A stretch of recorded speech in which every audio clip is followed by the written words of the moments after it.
संग हिमालय, हम हैं उससे बहने वाले झरने। संग हमारा नंदन वन है, हम हैं मस्त हवाएं। गण मंदिर की दीप शिखाएं बनकर हम मुस्काएं। बने संग के कीर्ति स्तंभ या स्वर्ण कलश बन पाए। श्रद्धा और समर्पण के नित नूतन दीप जलाएं। नित नूतन दीप जलाएं। आराध्य के चरणों में वंदन। परम श्रद्धेय ज्योतिपुंज आचार्य श्री महाश्रमण जी के चरणों में वंदन हेलो। विराजित। समणी द्वय के हाँ जी चरणों में हाँ। वंदामि नमनसामि। हाँ जी बोलिए, आवाज आ रही है ना मेरी? हाँ, अरे मंगला जी। समणी द्वय के चरणों में वंदामि नमनसामि। हम्म। आज की जूम मीटिंग में उपस्थित हम्म। सभी स्वाध्याय प्रेमी भाइयों और बहनों, नहीं नहीं आज हमारे नहीं, रिफंड स्वाध्याय नहीं। सत्र का चतुर्थ सत्र प्रारंभ नहीं। होने जा रहा है। आप सभी स्वाध्याय से अगर इतना एक का एक दो करवाते हो, वही तो आपका वही मैसेज आया हुआ था, आपने लिखा है ना कॉल नहीं अटेंड हो रहा। वो थोड़ा सा जूम मीटिंग चल रही थी इसलिए मैंने देख लिया। आप ऑफिस सभी का नंबर ही है ना, ये तीनों ऑफिस के स्वाध्याय नंबर का है। आनंद उठाएं।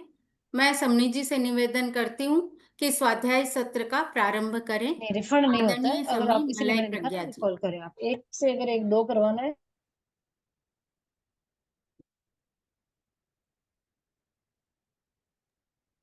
कौन सा पाठ से चालू होगा?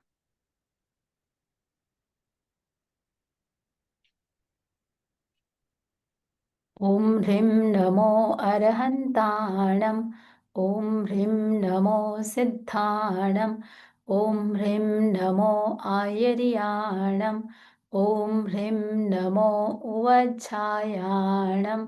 ओम ह्रीं नमो लोये सवसाहूणम्। ऐसो पंचनमुक्कारो सब पावपणासनो मङ्गलाणं च सव्येसिं पढमं हवै मङ्गलम्। पढमं हवै मङ्गलम्।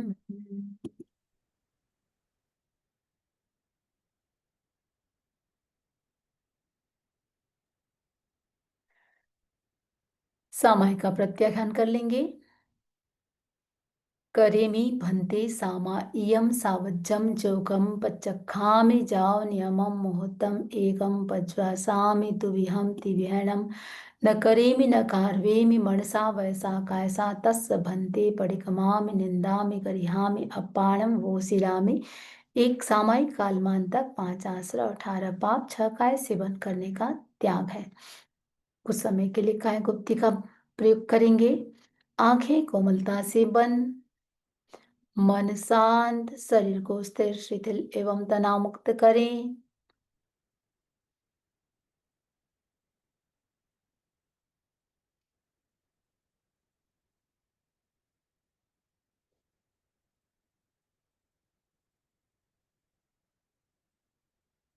मानसिक संकल्प, भगवान की यह वाणी बिल्कुल मन वचन काया के साथ, तीनों योग और उपयोग के साथ मैं इसका स्वाध्याय कर रही हूँ। मेरे अनंत कर्मों की निर्जरा का यह माध्यम बन रहा है।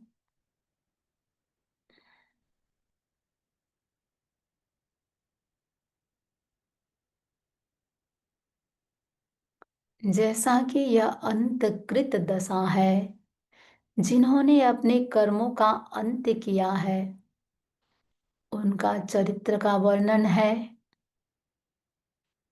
मेरे भी कर्मों का अंत हो रहा है।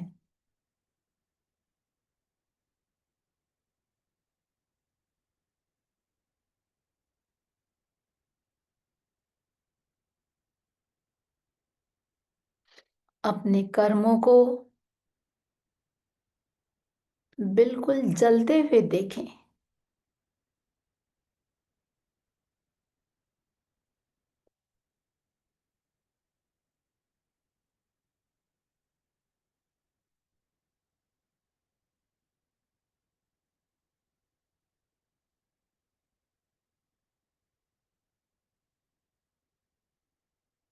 2-3 लंबा गहरा श्वास ले, लंबा गहरा श्वास छोड़ें।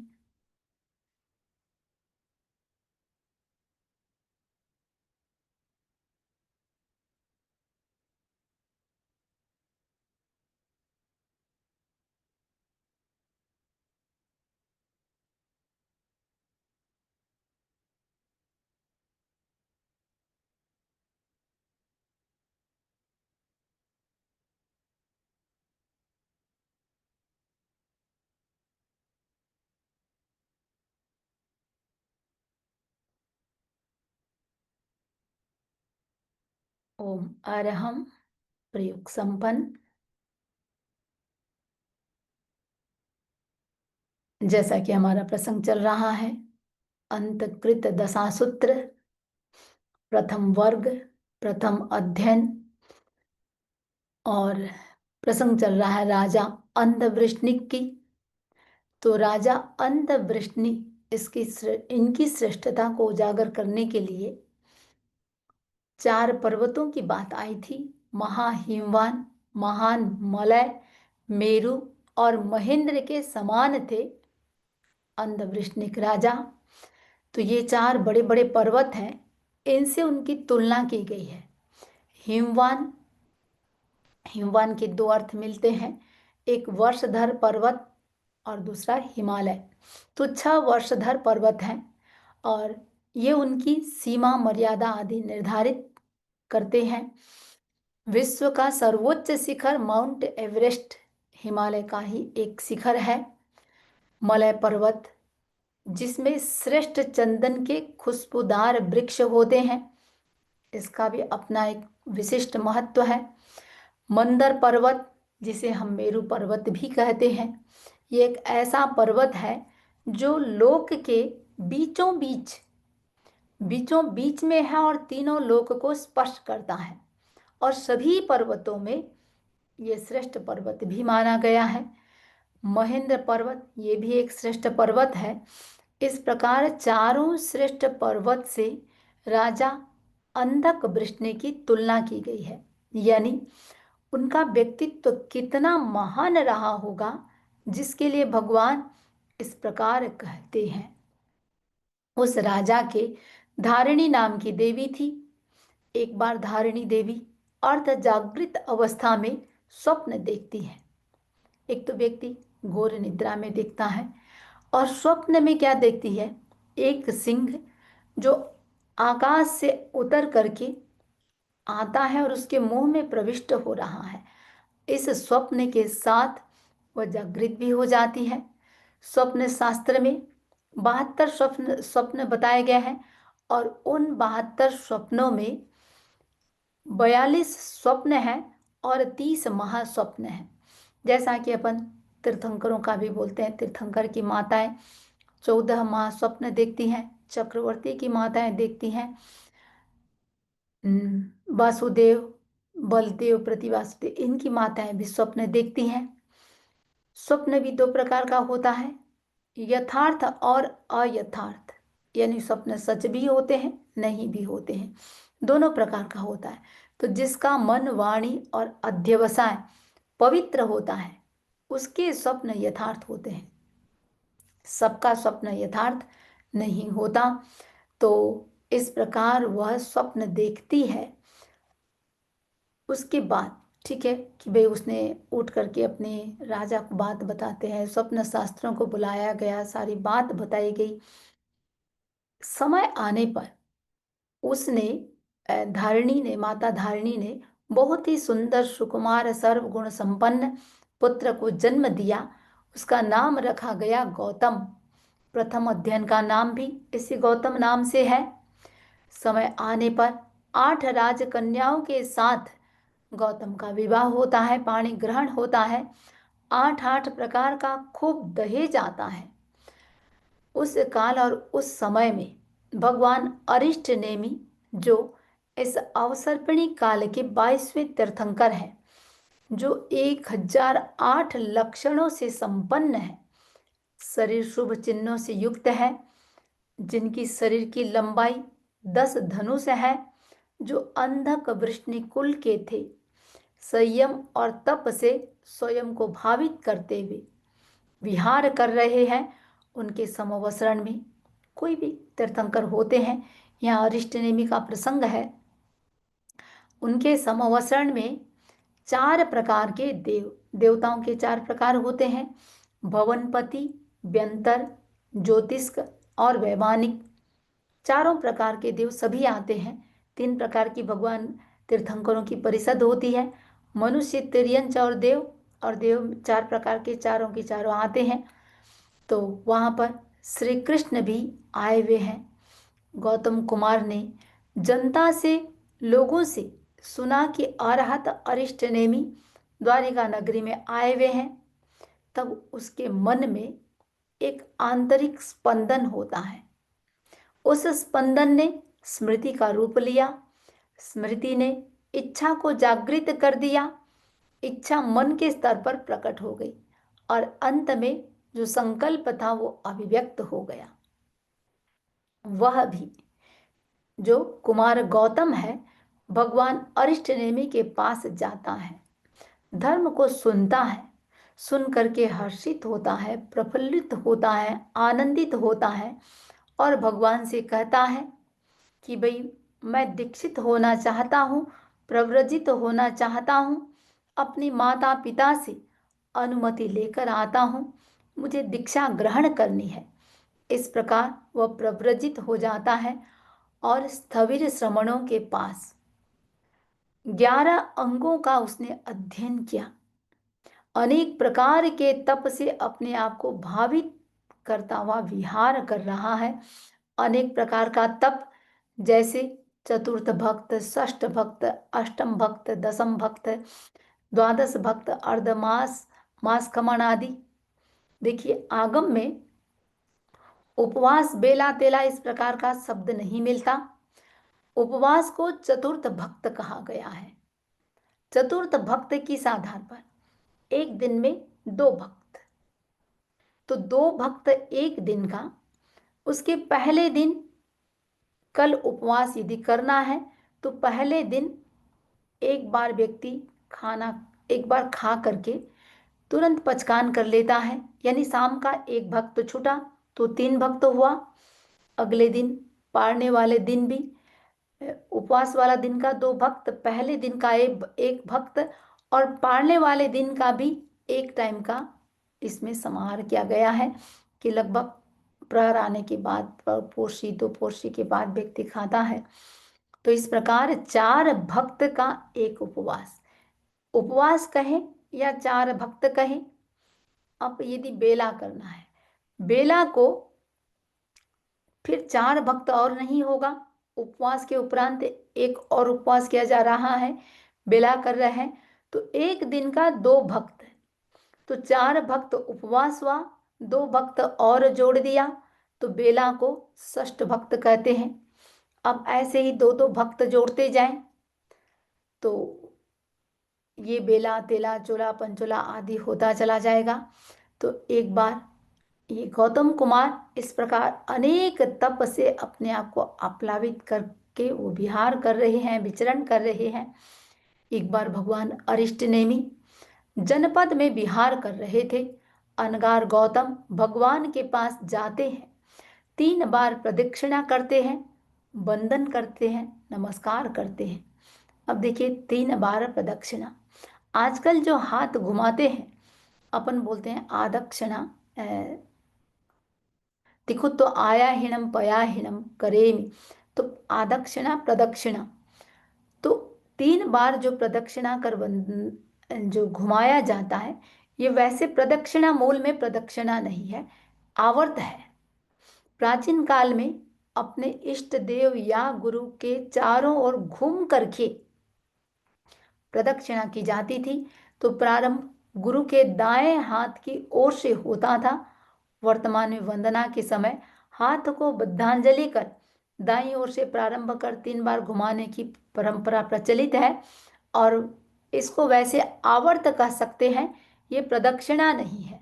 तो गौतम अनगार भगवान को 3 बार प्रदक्षिणा करते हैं, भगवान को वंदन करते हैं, नमस्कार करते हैं और भिक्षु की 12 प्रतिमाओं को भगवान से स्वीकार करते हैं। प्रतिमा एक विशेष प्रकार की प्रतिज्ञा, व्रत विशेष है, दृढ़ संकल्प सहित एक साधना पद्धति का नाम है प्रतिमा।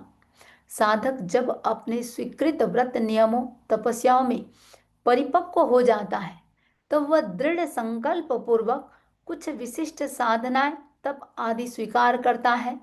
ये विशिष्ट साधनाएं ही प्रतिमा कहलाती है। तो प्रतिमाओं को धारण करने वाले साधक का संकल्प बहुत ही दृढ़ और जो मनोबल है वो उच्च कोटि का होता है। भयंकर से भयंकर स्थिति या अति विपरीत परिस्थिति भी क्यों न आ जाए, उसमें विचलित नहीं होता साधक। घोर उपसर्ग और परिसहों में भी शरीर का एक रोम भी कंपित नहीं होता। साधक अचल पर्वत के समान, पर्वत जैसे एकदम चलायमान नहीं होता, अचल रहता है। वैसे ही साधक जो प्रतिमाधारी होता है अपनी साधना में अडिग रहता है।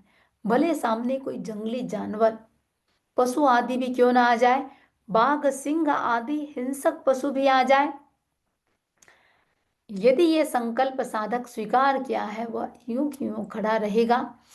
आंख में यदि तिनका गिर गया हाथ से निकालेगा नहीं, पैर में कांटा या कांच चुभ गया तो भी निकालता नहीं है। बहुत सारे इसके नियम होते हैं।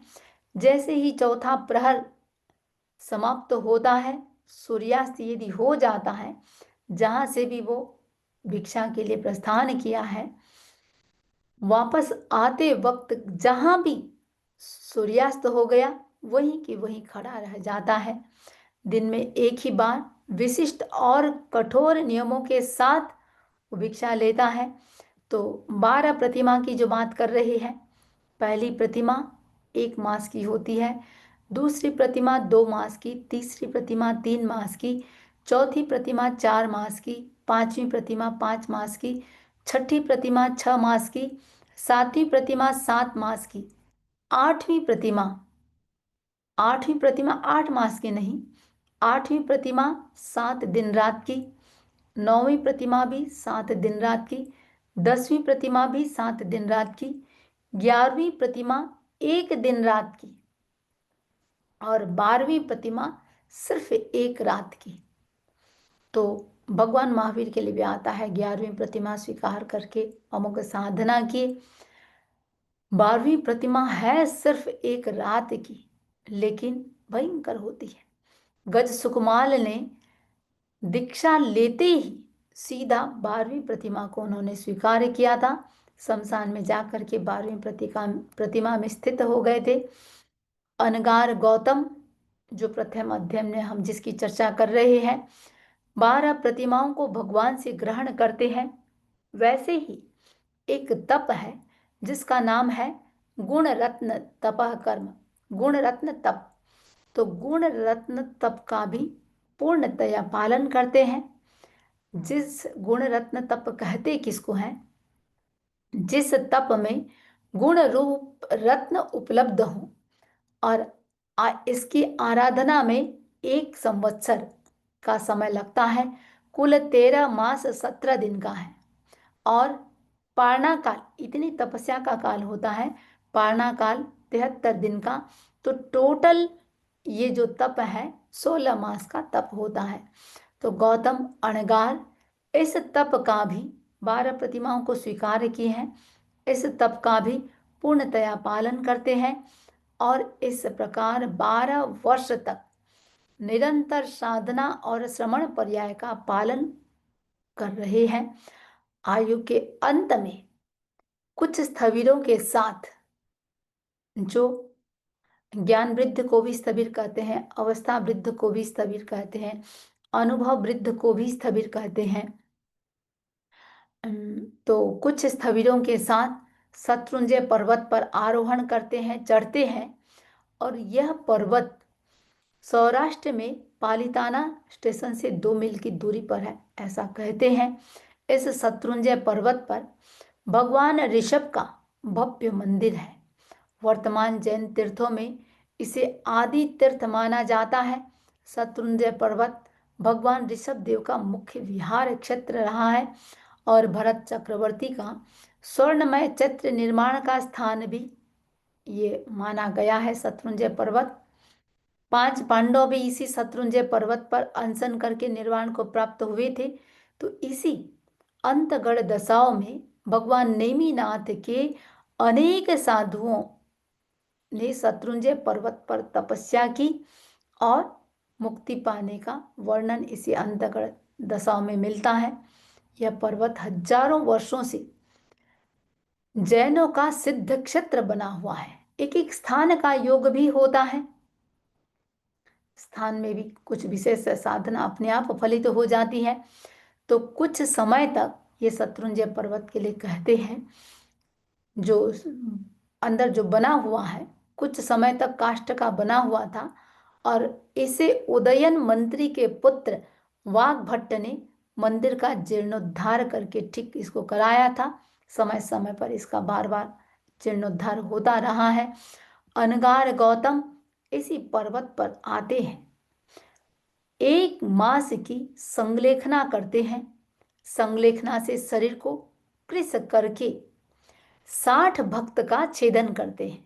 जैसे अभी हमने बात की उपवास, उपवास 4 भक्त, तो 60 भक्त को छेदन करते हैं यानी छोड़ देते हैं। अनशन करके केवल ज्ञान केवल दर्शन को प्राप्त होते हैं। उसके पश्चात सिद्ध बुद्ध और मुक्त हो जाते हैं। देखिए कहते हैं जैनों बाकी सब में जीने की कला सब में सिखाई जाती है, मरने की कला सिर्फ और सिर्फ अपने जैन दर्शन में है। तो संलेखना और अनशन 2 शब्द है और ये दोनों ही अलग अलग शब्द है। संलेखना का तात्पर्य होता है अनशन की पूर्व तैयारी। विस्तार में जाए तो 3 प्रकार की संलेखना, जघन्य, मध्यम और उत्कृष्ट। तो संलेखना अनशन की पूर्व तैयारी, 2 प्रकार की संलेखना, एक बाह्य और दूसरा आभ्यंतर, या इसको हम दूसरे शब्द से देखें द्रव्य और भाव संलेखना। शरीर को कृश करना ये द्रव्य या इसको बाह्य संलेखना कहते हैं। कसायों को कृश करना, अपने विकल्पों को कृश करना, कृश यानी पतला करना, कसायों को विकल्पों को कृश करना, ये आभ्यंतर अथवा भाव संलेखना है। दूसरा शब्द है अनशन। असन यानी भोजन, अनशन भोजन का परिहार। उपवास को भी अनशन ही कहते हैं। 12 निर्जरा में पहली निर्जरा है अनशन। उपवास से लेकर के 6 महीने का तप अनशन के अंतर्गत आता है। तो एक अल्पकालिक अन्न का परिहार होता है और दूसरा यावत जीवन के लिए भोजन का परिहार किया जाता है। तो अनशन पूर्वक समाधि मृत्यु मीन्स यहाँ यावत जीवन के लिए अन्न छोड़ने की बात आती है। कई बार आप लोग भी व्यवहार में बोलते हैं सागारी संधारा, किसी प्रकार का आगार रख लिया, खुला छूट रख लिया। और एक होता है किसी प्रकार का कोई आगार नहीं, विकल्प नहीं, जावत जीव के लिए त्याग किया जाता है। अनशन पूर्वक मृत्यु को जैन परंपरा में उत्तम मरण या पंडित मरण माना गया है। अनशन के भी 3 प्रकार हैं। पहला है भक्त परिज्ञा, दूसरा है इंगिनी मरण और तीसरा है प्रायोपगमन। भक्त परिज्ञा, प्राय जो अनशन करते हैं भक्त परिज्ञा का करते हैं। आहार तथा अन्य सब चीज़ों का, अन्य सब चीज उपकरण औषधि ये सारी चीज़ें यावत जीवन के लिए परिहार करना भक्त परिज्ञा है।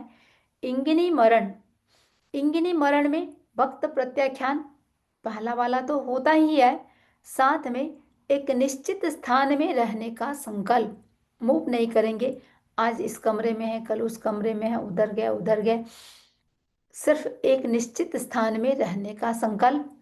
और तीसरा जो प्रकार है प्रायोपगमन, तो पादोपगमन, शरीर के भी इसमें सार संभाल नहीं करना, वृक्ष की भांति बिल्कुल स्थिर रहना, इस प्रकार अनगार गौतम 60 भक्तों का छेदन करते हैं।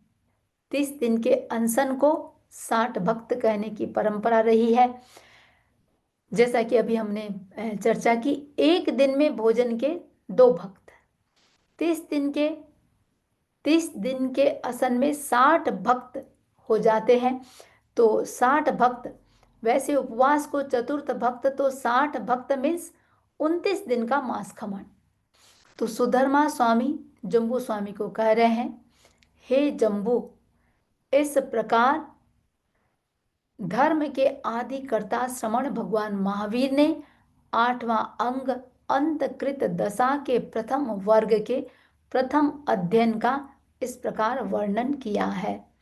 तो प्रथम वर्ग के प्रथम अध्ययन में जो पात्र 10 पात्र बताए गए हैं, जैसे गौतम, समुद्र आदि, तो अंधक, वृष्णि व धारणी के 9 पुत्रों के जीवन चरित्र का वर्णन भी प्रथम अध्ययन गौतम के बिल्कुल समान ही है। तो समान ही है, तो यावत या वर्णक इन शब्दों से बता दिया है। तो 10 पुत्र सारे की सारे मोक्ष को प्राप्त होते हैं, कर्मों का अंत करते हैं, सिद्ध बुद्ध मुक्त हो जाते हैं। अंतगढ़ दशाओं, जिसमें 8 वर्ग, बार बार हम इसकी चर्चा कर रहे हैं। पहला वर्ग जिसमें 10 अध्ययन, तो पहले वर्ग का 10 अध्ययन, हालांकि चर्चा अपन एक ही किए हैं, बाकी 9 इस प्रकार है। इसका मतलब हुआ हमारा 10 अध्ययन समाप्त हो जाता है। अब जम्बू स्वामी सुधर्मा स्वामी को पूछ रहे हैं, यदि श्रमण भगवान महावीर ने 8वें अंग अंधकृत दशा के प्रथम वर्ग का इस प्रकार अर्थ बताया है, तो भंते श्रमण भगवान महावीर ने दूसरे वर्ग का क्या अर्थ निरूपित किया है? जम्बू स्वामी के पूछने पर सुधर्मा स्वामी इस प्रकार कहते हैं, हे जम्बू, श्रमण भगवान महावीर 8वां अंग अंतकृत दशा के दूसरे वर्ग के 8 अध्ययन बताए हैं, जो इस प्रकार है। उस काल उस समय में द्वारिका नामक नगरी थी। पिता अंधक पृष्णि और माता धारिणी थी। उनके 8 पुत्र थे, अक्षुभ, सागर, समुद्र, हिमवान, अचल, धरण, पूरण, और 8वां था अभिचंद्र। जैसे प्रथम वर्ग में गौतम अणगार के लिए जो कुछ कहा गया है, वैसे ही इसमें जो 8 वर्ग हैं उन सब का भी वैसा ही समझना चाहिए। सभी ने सेम वैसे ही साधना की है, सभी ने गुण रत्न तप किया है, 16 वर्षों का सामान्य का पालन करते हैं। अंत में उसी शत्रुंजय पर्वत पर 1 मास की संलेखना करके अनशन करते हैं, और 8 ही दूसरे वर्ग में जो 8 का वर्णन आया है, 8 ही उसी शत्रुंजय पर्वत पर मोक्ष को प्राप्त होते हैं। देखिए, नगरी वही है, द्वारिका नगरी, माता पिता का नाम भी वही, अंधक, वृष्णि और धारिणी। 8 जो नाम आए हैं उन नामों में भी 4 तो साम्यता है ही है। एक प्रश्न होता है, क्या वही तो नहीं है, कहीं 2 केवल छूट गया हो? एक बड़ा डिफरेंस है, वह है संयम पर्याय का। गौतम आदि का संयम पर्याय 12 वर्ष का रहा है, जबकि दूसरे वर्ग में वर्णित ये अक्षोभ आदि जो 8 का चरित्र की बात कर रहे हैं, उनका संयम पर्याय 16 वर्ष का रहा है। इस अपेक्षा से कह सकते हैं भाई पहले अध्ययन के पात्र और दूसरे अध्ययन के पात्र ये अलग अलग हैं। तो इस प्रकार दूसरा वर्ग भी समाप्त होता है, क्योंकि सारा की सारा प्रथम वर्ग के चरित्र जैसा ही है, सिर्फ संयम पर्याय का अंतर है। उसमें 12 वर्ष का है और दूसरे वर्ग में 16 वर्ष का संयम पर्याय है। तीसरा वर्ग, अब जम्बू स्वामी आर्य सुधर्मा से कहते हैं, भंते श्रमण भगवान महावीर ने दूसरे वर्ग का यह अर्थ प्रज्ञप्ति किया है। तो भंते श्रमण भगवान महावीर ने अंतकृत दशा के तीसरे वर्ग का क्या अर्थ प्रज्ञप्त किया है? सुधर्मा स्वामी जम्बू स्वामी के प्रश्न का उत्तर देते हुए कहते हैं, हे जम्बू, श्रमण भगवान महावीर ने अंतकृत दशा के तीसरे वर्ग में 13 अध्ययन कहे हैं। प्रथम अध्ययन इस प्रकार है, जम्बू, उस काल और उस समय में बद्दिलपुर नाम का नगर था। जैसा कि अंतकृत दशा जिन्होंने कर्मों का अंत किया है उनके चरित्र का वर्णन है, तो सारा की सारा प्रसंग ही है। तो आर्य सुधर्मा जम्बू स्वामी से कहते हैं, जम्बू, उस काल उस समय में बद्दिलपुर नाम का नगर था। वहाँ का राजा था जीतशत्रु और उस नगर के ईशान कोण में श्रीवन नाम का उद्यान था। राजा जीतशत्रु है, क्षेत्र का नाम बद्दिलपुर, राजा का नाम है जीतशत्रु, श्रीवन नामक उद्यान। उसी नगरी में नाग नाम का गृहपति रहता था। और गृहपति शब्द का प्रयोग देखिए कई अर्थों में होता है। ठाणा में चक्रवर्ती के 7 पंचेंद्रीय रत्नों में एक रत्न माना गया है गृहपति रत्न। भगवती वृत्ति में गृहपति शब्द का प्रयोग मांडलिक राजा के अर्थ में हुआ है। अंतगण दशाओं में गृहपति मिल्स संपन्नता की दृष्टि से उल्लेख हुआ है। संपत्ति तथा मान सम्मान की दृष्टि से जो नाग गृहपति था बहुत ही संपन्न था, धन धान्य आदि से परिपूर्ण था। सारे कुटुंब के सदस्य तथा अन्यान्य व्यक्ति उनकी आज्ञा का उल्लंघन नहीं करते थे, सबकी सब आज्ञा को मानते थे। यहाँ तक कहा गया कि आज्ञा को उल्लंघन करने का कोई व्यक्ति स्वप्न में भी सोच नहीं पा सकता। तो नाग गृहपति, उसको पारिवारिक, सामाजिक और राज्य की सभी दृष्टि से प्रतिष्ठा प्राप्त थी। उस नाग गृहपति के सुलसा नामक भार्या थी, पत्नी थी, जो सर्वगुण संपन्न और रूप संपन्न भी थी। उनके अनियस नाम का पुत्र, जो 5 थाय माताओं से उसका लालन पालन होता है। उस समय संपन्न घरों में बच्चों के लालन पालन के लिए प्राय 5 धाय माताओं को नियुक्त किया जाता था। आजकल भी लोग लगभग रखने वाले रखते हैं। पांचों धाय माताओं की अपनी अपनी ड्यूटी होती थी। एक बच्चे को दूध पिलाती थी, एक स्नान कराती थी, एक खेल खिलाती थी, एक उनको वस्त्राभूषण पहनाती थी, एक गोद में लेती थी।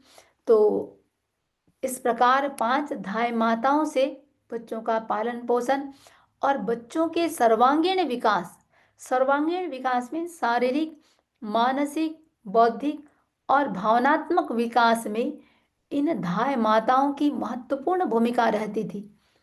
अब धीरे धीरे सब सुविधाओं में अनियस कुमार बढ़ रहा है। 8 वर्ष का हुआ। जो शिक्षा की बात आती है भगवान महावीर के लिए भी बोलते हैं, 8 वर्ष में माता पिता उनको पढ़ाने के लिए लेके जाते हैं। 8 वर्ष का हुआ, उसे कलाचार्य के पास ले जाया जाता है। अनेक विद्याओं कला गुरु से सीखता है। जैसे ही अनियस कुमार बाल अवस्था को पार करता है, माता पिता एक ही दिन में 32 इभ्य कुलों के 32 श्रेष्ठ कन्याओं के साथ अनियस कुमार का पाणी ग्रहण करवाते हैं। इभ्य कुल यानी ऐसा धनी कुल जिसके धन के ढेर में छिपा हुआ हाथी भी न मिले, ऐसा इभ्य कुल, या जो अपनी सूंड को ऊंचा कर रखा हो, इतना मतलब हाथी, उसमें यदि धन धान्य आदि डाल दिया जाए और हाथी दिखे नहीं, उतना धन जिसके पास हो उसको इभ्य कुल कहा जाता है। ऐसे 32 इभ्य कुलों के 32 श्रेष्ठ कन्याओं के साथ माता पिता अनियस कुमार की शादी कर देते हैं, पाणी ग्रहण करते हैं। तो उन सब के साथ भोगों को भोगता हुआ वो रह रहा है। उस काल उस समय में भगवान अरिष्टनेमि बद्दिलपुर नगर के श्रीवन उद्यान में पधारते हैं और वहां आकर जितना उनको आवश्यक स्थान की यथोचित जो आवश्यक था उतना स्थान को ग्रहण कर संयम और तप से अपने आप को भावित करते हुए विहार कर रहे हैं। संयम मीन्स देखिए संवर, और तप का मतलब हो जाता है ध्यान। तो अपने आप को संवर और ध्यान से भावित करते हुए वो विहार कर रहे हैं, उद्यान में पधारे हैं। नगर से जनता भी भगवान के दर्शनार्थ पहुंचती है। अब जहां बहुत भीड़ होता है, समूह होता है, वहां कोलाहल भी होता है। भयंकर कोलाहल को सुन करके और उस भीड़ को देख करके अनियस कुमार के मन में एक आंतरिक स्पंदन होता है। उस स्पंदन ने स्मृति का रूप लिया। स्मृति ने इच्छा को जागृत किया। इच्छा मन के स्तर पर प्रकट हो गई और अंत में संकल्प उनका अभिव्यक्त हुआ। जैसे प्रथम अध्ययन में गौतम के साथ हुआ, वैसे ही अनियस कुमार के साथ भी हुआ। भगवान के दर्शनार्थ जाता है, मन में इच्छा हुई, संकल्प भी किया, दर्शनार्थ जाता है, वैराग्य हुआ। वैराग्य होने के बाद वही माता पिता के पास आ करके अनुमति लेकर के भगवान के पास दीक्षित हो जाता है। गौतम अनगार, जो प्रथम अध्ययन में वर्णित गौतम है, वो जो बात आती है 11 अंगों का अध्ययन उन्होंने किया था, लेकिन यहाँ अनियस अणगार मुनि बन गए और 14 पूर्वों का अध्ययन करते हैं। सामान्य पर्याय उनका प्रथम अध्ययन में 12 वर्षों का रहा। इनका अनियस कुमार का सामान्य पर्याय 20 वर्षों का रहा। वैसे ही शत्रुंजय पर्वत पर जाकर के मासी की संलेखना करके अपने आप को कृश बनाकर अनशन के द्वारा 60 भक्तों का छेदन कर केवल ज्ञान केवल दर्शन को प्राप्त कर सिद्ध बुद्ध मुक्त हो जाते हैं। 11 अंग की बात तो करते ही हैं। कुल 12 अंग टोटल, यदि अंग की दृष्टि से देखा जाए कुल 12 अंग थे। 12वां अंग जो दृष्टिवाद था वो आज लुप्त हो गया है।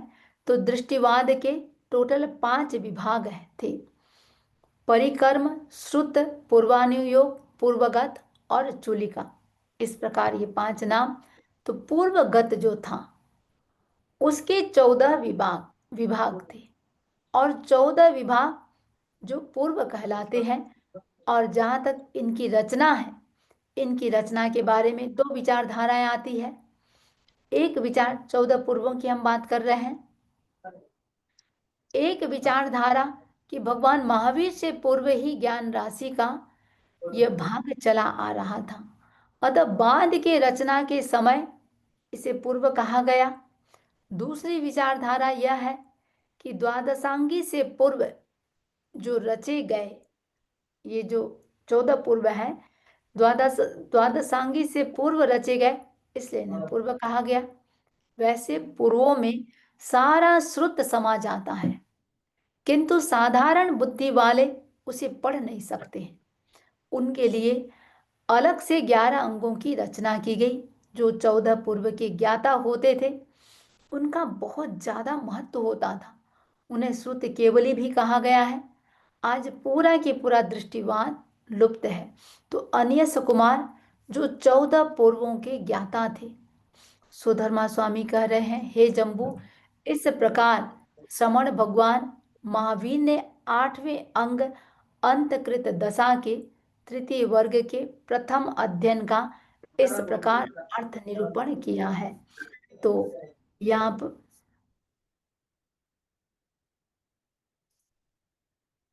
जो बात अपन कर रहे हैं, अनिस कुमार 13, इसमें इस तीसरे वर्ग में 13 अध्ययन की बात आती है, यानी 13 चरित्र का वर्णन किया गया है। तो 13 जो चरित्र है और जो नाम आते हैं अनियस कुमार के समान ही अनंत सेन, अजित सेन, अनिहत रिपु, देवसेन, शत्रुसेन। ये टोटल 6। इन 6 का वर्णन बिल्कुल हेलो। समान होता है। जैसे हाँ प्रथम बोलो। वर्ग में सिर्फ एक हाँ गौतम का बोलो। कह दिया गया, वैसे ही इसमें अनिय सुकुमार का कह दिया गया। बाकी जो 5 हैं वो बिल्कुल सेम आते हैं। तो 2 से 6 तक के अध्ययन बिल्कुल समान है। वैसे कि वैसे 5 धाय माताओं से उनका लालन पोषण होता है, 32 हाँ कन्याओं के साथ उनका विवाह होता है, आप फॉर्म 32 प्रकार का दहेज आता है, 20 मतलब वर्ष कहाँ का पे आप कर रहे सामान्य हो फॉर्म? पर्याय होता है। किसका जेनी देगा भर रहे हो, किसका भर रहे हो? अच्छा। हाँ, तो पेमेंट किस तरह से कर रहे हो वही तो पूछ रही हूँ। आवाज बीच में गूगल पे तो करोगे, कहाँ जेनी से बीच बात में करोगे या उसे फॉर्म के अंदर करोगे? हाँ। हाँ, जेनी विद्या वाला फॉर्म में ही तो करोगे ना।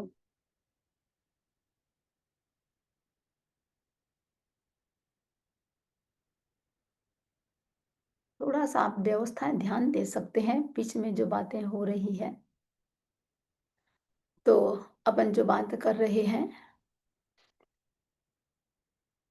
तीसरा वर्ग और तीसरे वर्ग में इस प्रकार ये बाकी जो 5 हैं उनका सारा की सारा सेम होता है। तो 2 से 6 तक के अध्ययन बिल्कुल समान जाते हैं। तो 32 कन्याओं के साथ विवाह होना, 32 प्रकार का दहेज, 20 वर्ष का सामान्य पर्याय और 14 पूर्वों का अध्ययन, शत्रुंजय पर्वत पर सिद्ध होना, तो सारा की सारा समान होता है। वैसे वैसे देखिए, जो नाग गृहपति और उनकी जो भार्या पत्नी थी सुलसा, सुलसा, ये इसमें जो वर्णन आया है, ये छहों की छहों जो पुत्र हैं वो माता देवकी के पुत्र हैं। यानी श्री कृष्ण की माता जो देवकी थी उनके पुत्र हैं। और ये पालित पुत्र सुलसा और नाग गृहपति के ये पालित पुत्र थे।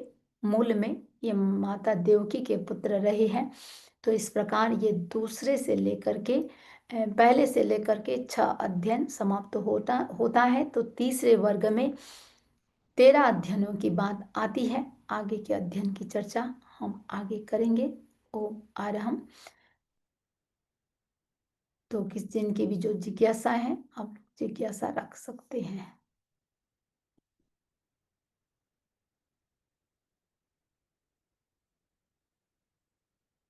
हाँ मंगला जी।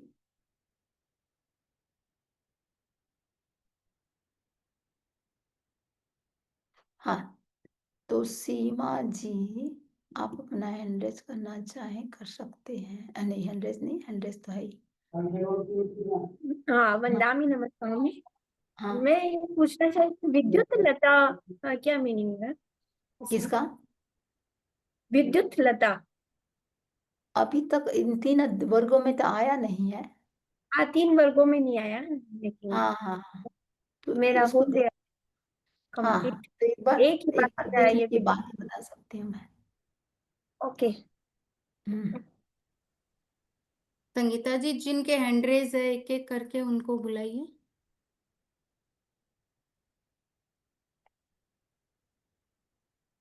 सीमा बेद हाँ सीमा जी का हो गया। हो गया। अनु अनु जी का ले सकते हैं। अनु बुरा, आप अनम्यूट कर लीजिए अपने आप को। मत्थेर वंदा में हाँ अनु जी। संथारा और फिर संकलना में क्या अंतर हुआ? जो संलेखना साधक जैसा कि संथारा लेते बताया। हैं। हाँ, जैसा कि बताया कि पूर्व तैयारी, अब जैसे 12 साल का भी संलेखना होता है, उसमें संधारा तो पूरा जीवन के लिए त्याग कर देते हैं, खाना पीने का पूरा ही छोड़ दिया वह संधारा।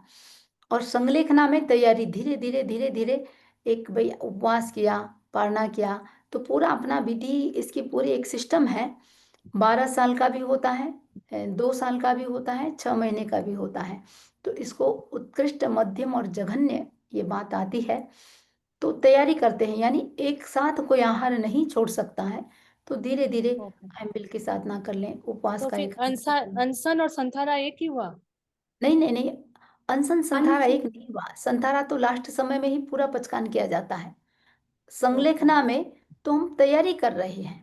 तैयारी करने में से एक अच्छा। दिन उपवास किया, एक दिन पारणा किया, एक दिन हाँ, ये उपवास किया, समझ एक आ दिन गया। पारणा किया, ये साल भर चलेगा। फिर बेला पारणा बेला, एक प्रकार की ये संलेखना संधारा की ओर जाने के लिए तैयारी है।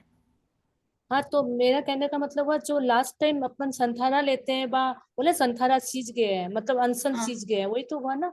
हाँ, वो तो ठीक है, वो संधारा है। हाँ। आप ओके। आप संलेखना जो बोल रहे हैं, संलेखना अलग है। हाँ, वो अलग हो गया। संधारा उससे। संधारा अनशन एक ही है, हाँ, वही संलेखना पूछ रही हूँ, संधारा संथारा। दो है। हाँ। हाँ, और एक मतलब मैं आप उपवास का जो बताए थे ना, चौथा भक्त, वो कैसे चतुर्थ बताए थे, भक्त, वापिस एक बार बता दो। हाँ। एक दिन का दो भक्त मानते हैं। हाँ। तो एक दिन का दो भक्त, उसके पहले दिन, जैसे अपने साधु संत तो समरी जी में भी क्या करते हैं, सनसेट होने से पहले पहले यदि त्याग कर दिया जाता है तो बोलते हैं डबल लाभ होता है। अच्छा। तो पहले दिन का एक भक्त, यानी जो दो भक्त होता है, उनमें एक भक्त करके बस उपवास के लिए व्यक्ति पचकान कर देता है, तो एक अच्छा। भक्त पहले दिन का छोड़ता है, दो भक्त उपवास वाले दिन का छोड़ता है, और चतुर्थ भक्त पारने वाले दिन का भी एक भक्त शायद दो ये। कोशी की अपेक्षा से। हाँ, तो ये भक्त सावक लोग के लिए भी एप्लीकेबल है। हाँ, कर सकते हैं, ये सारी चीजें ये निर्जरा के साधन है। ओके। तो ये जैसे हम लोग तपस्या तपस्या साधना करते जो हैं तो है। कोई चौविहार पहले दिन चौविहार कर ले, चौविहार करते हैं तो फिर वो, और चौथा कोर्सी में पालना करेंगे तो फिर वो चौथा भक्ति का आ जाएगा। हाँ, चतुर्थ भक्त बोलते हैं। ओके। हम्म। कितने दिवस में। हाँ ना जी। सरोज जी सुराणा, आप अपने आप को अनम्यूट कर लिया आपने, आप बोलिए सरोज जी सुराणा। वंदामि नमक सामी। हाँ सरोज जी। सुमनी जी, मेरे ये सुना हुआ था कि जो ये आप भक्त की बात बता रहे हैं ना, चार भक्त की, तो बोस। मेरे ये सुना हुआ था कि जैसे पहले दिन उपवास बचकते हैं तो सूर्योदय होने से पहले पचक लेते हैं, तो एक सूर्योदय वो, और दूसरे दिन का उपवास वाले दिन का दो सूर्योदय, और तीसरे दिन पारणा करते हैं तो चौथा सूर्योदय। तो उसको मेरे दिमाग में है कि चार भक्त उनको माना गया है, तो वो दोनों ही चीज सही है क्या?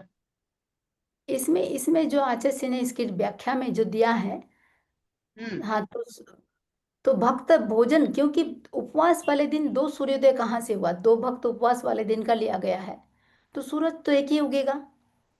सूरज एक उगना और सूर्यास्त, एक अस्त होना। सूर्यास्त कहने का सूर्यास्त की मतलब अपेक्षा से। सूर्यास्त। हाँ, यही सुना हुआ है हमारे तो। तो हाँ, तो चार सूर्य की साक्षी ये लगती है चार समझ। सूर्य भी इसमें बैठता है, हाँ। चार सूर्य भी बैठता है। हाँ, तो हमारे ये सुना हुआ है कि ये चार नहीं, भक्त ठीक। इसको बोला हुआ है। हाँ हाँ हाँ। हाँ, पहले ये भी सुना हुआ है कि चार सूर्य की साक्षी लगती है उपवास में। हाँ रात, हाँ, ठीक है। सूर्यास्त से पहले अगर पचक लिया, बात तो वही है कि सूर्यास्त से पहले पचक लिया। ठीक है। हाँ। निश रस। रश्मि जी, रश्मि जैन, आप बोलिए अपनी बात। वंदामि नमन सामी। हाँ ये रश्मि जी। गौतम जी का जो गौतम वाला जो नाम बार बार रिपीट हो रहा है, ये कौन कौन से गौतम का है? वो मेरे को थोड़ा सा, जैसे अपना एक तो महावीर स्वामी में हाँ हाँ, थे, जो कि उनका गोत्र गौतम था, तो लेकिन महावीर स्वामी बाद में उनमें गौतम गौतम ही यूज करके सारे क्वेश्चन आंसर आए हैं। इसमें भी एक गौतम अभी ये आपने। नाम एक ही नाम तो कई हो सकते हैं, अभी जो चल हाँ। रहा है ये जी। भगवान अरिष्ट नेमि के समय का चल रहा है। अच्छा, वो गौतम के साथ नहीं इनका अभी नहीं, वो कोई महावीर के connection समय का है। नहीं। वो महावीर के और समय अभी का, ओके। अभी जो यही चल मुझे। रहा है इस प्रसंग में, जी। अपन गौतम स्वामी के लिए कई बार गौतम स्वामी, गौतम गणधर, तो उससे भी थोड़ा सा स्पष्ट हो जाता है। तो ये जी। गौतम जो है अरिष्ट नेमि के समय की बात है। अच्छा, वही निश, मुझे थोड़ा डाउट था कि हाँ, ये कौन से गौतम है, नाम तो। निशा जी गर्ग, आप अपनी बात रखिए। वंदामी नमनसामी। हाँ वो निशा। आप बोल रहे हो ना उस काल और उस समय में, तो इन दोनों का क्या मतलब हुआ, अलग अलग मीनिंग है क्या? इसमें अपन पहले दिन चर्चा किए थे, एक तो विशाल कालखंड की दृष्टि से काल कहा गया है, उस काल यानी अवसर्पिणी काल का जो भी चौथा आ रहा है या ये सब है, तो उस काल, उस समय में एक सीमित समय बता दिया कि उस समय में अमुक समय, जिस समय चंपा नगरी में अमुक भगवान, द्वारका नगरी में भगवान अमुक पधारे, समय वो था जब भगवान वहां पधारे थे। यानी पर्टिकुलर दिन का समय या रात का जो हाँ, भी समय। समय दिन के लिए नहीं, उस समय, ये देखो, उत्सर्पणी काल का, अवसर्पणी काल का चौथा आरा, ये बड़ा एक लंबा कालखंड हो जाता है। उसमें सीमा कर दी गई जब भगवान अरिष्ट नेमि द्वारका नगरी पधारे थे, तो उस समय एक और सीमित कर दिया है। और एक वंदामी नमुसामी, हाँ। ये जो चतुर्थ भक्त है ये तो समझ आ गया, लेकिन जो षठ भक्त है, अष्ट भक्त है, आगे फिर दो दो सूर्य ही काउंट होंगे। तो आगे हाँ, आगे 2 सूर्य काउंट ये हुआ कि जैसे चतुर्थ भक्त, हम जो उपवास के दूसरे दिन का सूर्य लिए हैं, अब शाम का सूर्य और उसके अगले दिन का सूर्य 2 मिलाया तो बेला हो गया। वही शाम का और फिर अगले दिन का सूर्य 2 मिलाते जाओ तो फिर वो आगे होता जाएगा। सुधीर जी जैन, आप अपनी बात रखिए। बंदा में नरंग स्वामी, हाँ, जी, मेरा आवाज आ रहा है ना मैडम? आ रही है। आ रही है। तो यहाँ पे चर्चा है जो श्री कृष्ण जी ऋषि नेमि को डायरेक्ट पूछते हैं कि द्वारका दहन के संबंध में क्या आपका विचार है, बोल के। तो ये द्वारका दहन आया कहाँ से, मतलब उनके मन में आया कहाँ से, उसका मतलब प्रिफरेंस या उसका जो पहले का विकल्प क्यों आया कुछ, उनको? हाँ उनको पहले विकल्प मतलब क्यों खाली आया? डायरेक्ट द्वारका उनके मन में आया कैसे, द्वारका दहन की वाली बात। हाँ, तो तो उसका थोड़ा ऐसा है, पृष्ठभूमि थोड़ा बताएं तो। तो द्वारिका दहन की जहां तक बात है, दहन शब्द का प्रयोग श्री कृष्ण ने नहीं किया। श्री कृष्ण भगवान से पूछते हैं द्वारिका नगरी कब तक सुरक्षित रहेगी। तो भगवान ने फिर आगे बताया कि भाई 12 वर्ष द्वारिका नगरी जब तक, हाँ, इसका मतलब एक ये इसका दहन होगा। फिर पूछा था कि कैसे इसको हम बचा सकें, तो फिर वायुबिल वाली बात किए थे कैसे ऐसे ये होगा। तो मूल बात ये थी कि द्वारिका नगरी कब तक सुरक्षित रहेगी, दहन भगवान ने आगे स्पष्ट करके कहा था। सुनीता जी सुराणा, आप अपनी जिज्ञासा रखिए। वंदामी नमन स्वामी, हाँ ये सुनीता जी, इंगिनी मरण किसे कहते हैं? ये अभी जो अपन भक्ति किए, भक्त प्रतिज्ञा, हाँ, इंगिनी मरण। इंगिनी मरण तो और इंगिनी पादोगमन। मरण में, हाँ, इंगिनी मरण में भक्त प्रतिज्ञा तो है ही, साथ में स्थान भी कि मैं स्थान से मूव नहीं करूंगा। जैसे अच्छा, पर्टिकुलर कमरा ही ले लिया, पर्टिकुलर मकान ही ले लिया कि इस मकान से बाहर कहीं नहीं जाएंगे। तो उसका वैसे हो गया इंगिनी अनशन हो गया। हाँ, इंगिनी, वही अनशन, अनशन का ही 3 रूप दे दिया, भक्त अच्छा, परिज्ञा, इंगिनी मरण और और पादोपगमन। हाँ, कोकिला जी कुंडलिया, आप अपनी जिज्ञासा रखिए। वंदामी नमन स्वामी, हाँ कोकिला मेरा जी, मेरा प्रश्न ये है कि जैसे भिक्षु प्रतिमाओं में आपकी आवाज थोड़ी कम आ रही है, आप थोड़ा सा जोर से सुनाई दे रहा है? बोलिए। चलो बोल दीजिए। हाँ, भिक्षु प्रतिमा के अनुसार और पंचाशत के अनुसार एक ही चीज होती है क्या? भिक्षु प्रतिमा और भिक्षु प्रतिमा, पंचाशत, पंचाशत क्या होता है फिर? पंचाशक, हाँ, उसके अनुसार विशिष्ट संघनन वैसे होता है ना, तो जैसे विशिष्ट संघनन धृति संपन्न, पंचाशत के अनुसार और ये भिक्षु प्रतिमा में ये दोनों अलग अलग है या एक ही है? ये इसे तीसरे अध्ययन में ही आया है क्या? हाँ, अभी आया ये 114 के आप अनुसार अभी आएगा या तो आ गया, एक बार 28 पृष्ठ में आया है। अभी 28 आपने पृष्ठ में देखती हूँ, मैं देखती पढ़ाया हूँ, था। देख के बताती हूँ। पंचाशर के अनुसार तो कोई ग्रंथ का नाम हो ग्रंथ का सकता है। नाम है, वो प्रश्न हाँ, के हिसाब से पूछ रहे हैं आप। हाँ, तो ग्रंथ का नाम है वो। हाँ, ठीक है। ठीक है, हाँ। सुनीता जी नाहर, आप अपने आप को अनम्यूट कर लीजिए और अपनी जिज्ञासा रखिए। अब वापस म्यूट कर लीजिए, कर लिया सुनीता जी ने।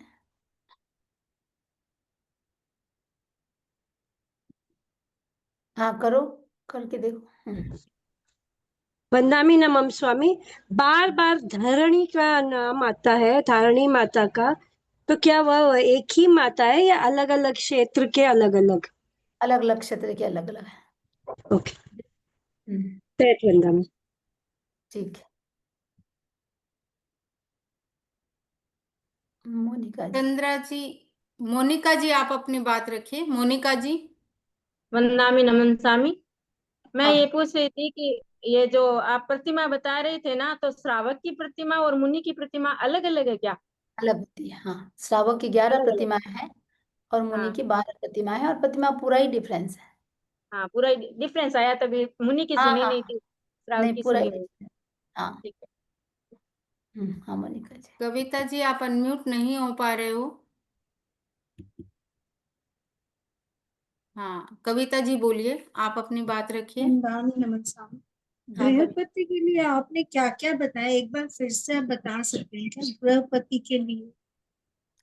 गृहपति देखिए, गृहपति चक्रवर्ती की जो 14 रत्न होते हैं उनमें 7 एकेंद्रीय रत्न और 7 पंचेंद्रीय रत्न है। तो 7 पंचेंद्रीय रत्नों में एक रत्न गृहपति रत्न है।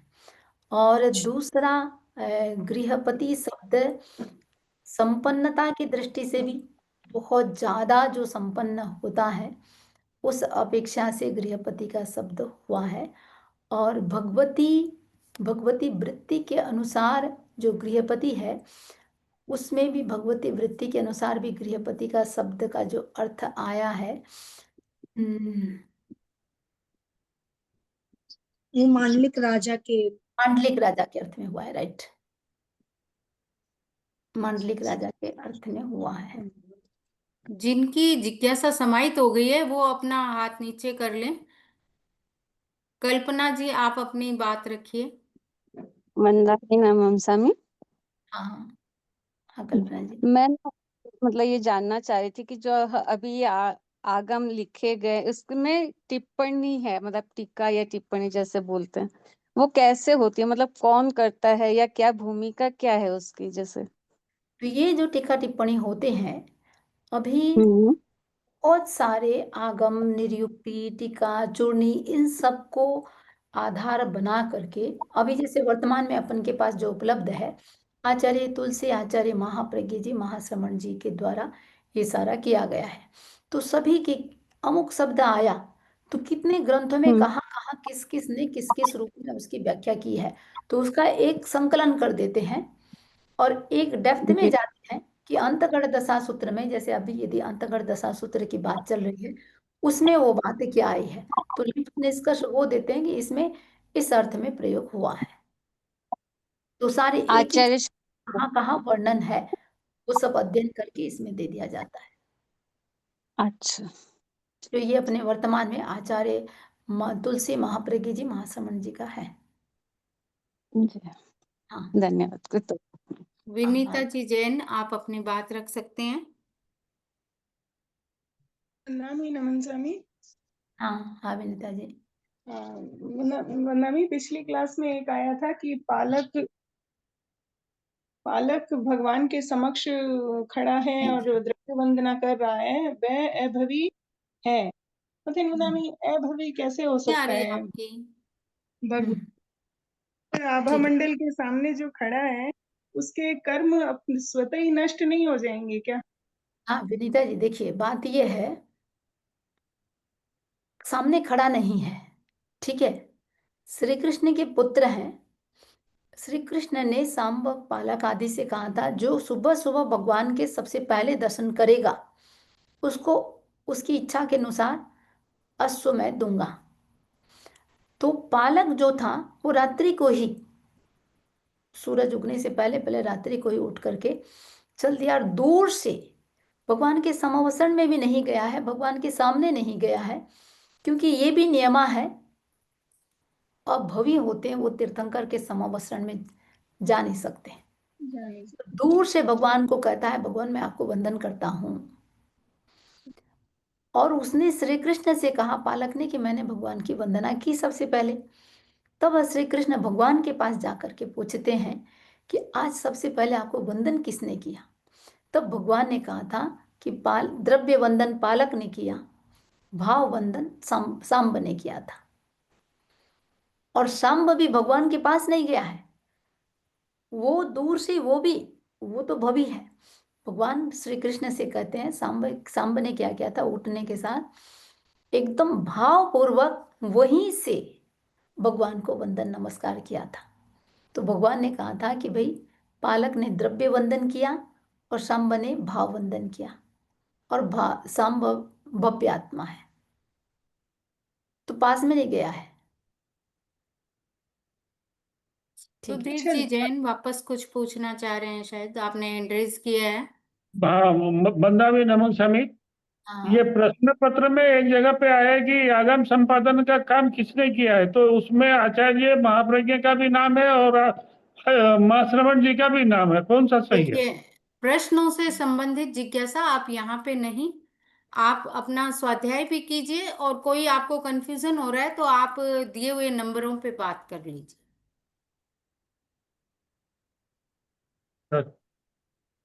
ठीक है सुधीर जी। हाँ, मैं सामयिक पढ़वा देती हूँ एक बार। हाँ जी, नौवें सामयिक व्रत में जो कोई अतिचार दोष लगा हो, मैं उसकी आलोचना करती हूँ। मन की सावध प्रवृत्ति की हो, वचन की सावध प्रवृत्ति की हो, काय की सावध प्रवृत्ति की हो, सामयिक के नियमों का पूरा पालन न किया हो, अवधि से पहले सामयिक को पूरा किया हो, इनसे लगे मेरे दोष मिथ्या हो, निष्फल हो। ओम अरहम ओम अरहम। मंगला जी, मंगल पाठ सुना है या प्रश्न ले रहे हाँ, हैं? बस मंगल पाठ ही सुनेंगे। सुनिए सुनिए मंगल पाठ। चत्तारि मंगलम अर्हंता मंगलम सिद्धा मंगलम साहु मंगलम केवली पन्नतु धमो मंगलम। चत्तारि लोकोत्तमा अर्हंता लोकोत्तमा सिद्धा लोकोत्तमा साहु लोकोत्तमा केवली पन्नतु धम्मो लोकोत्तमो। चत्तारि शरणं पवज्जामि अर्हन्ति शरणं पवज्जामि सिद्धि शरणं पवज्जामि साहु शरणं पवज्जामि केवली पन्नतं धम्मं शरणं पवज्जामि। विघ्नहरण मंगलकरण स्वाम भिक्षुनो नाम गुणोलक समरण किया सरय अचिंत्या काम सरय अचिंत्या काम। ओम अरहम ओम अरहम। हाँ, सभी को अनम्यूट कर देते हैं तो सब एक साथ। वंदामि नमनसामि कृतज्ञोस्मि। वंदामि नमनसामि, सभी बोले मेरे साथ। वंदामि नमनसामि वंदामि नमनसामि कृतज्ञोस्मि आपके आभारी हैं। सब आपके आभारी हैं। क्लियर हो गया।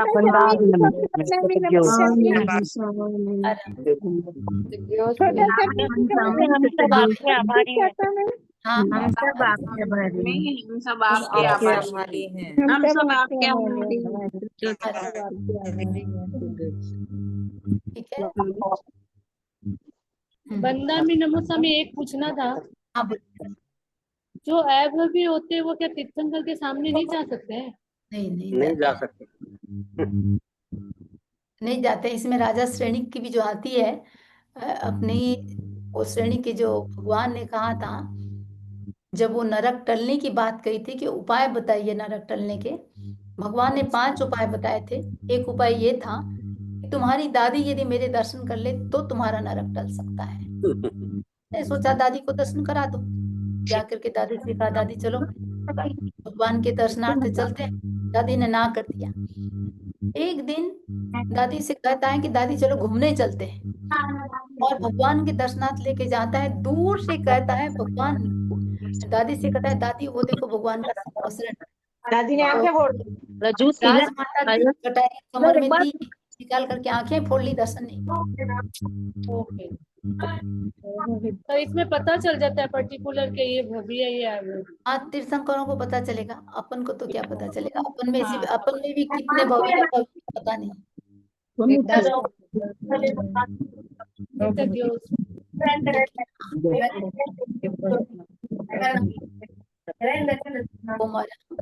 ठीक है, सब बातें मत करो। जय जिनेंद्र मंगला जी। जय जिनेंद्र मंगला जी। हम सब आपके आभारी हैं। वंदामि नमनसामि।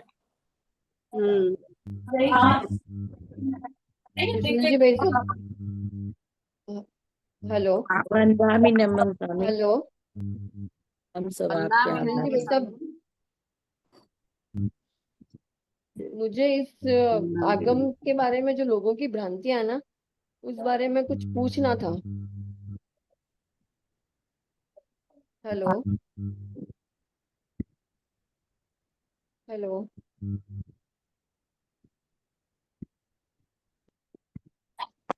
हेलो।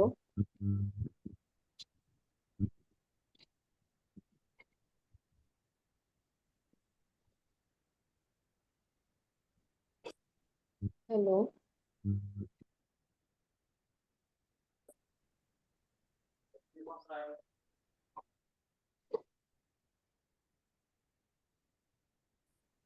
नहीं।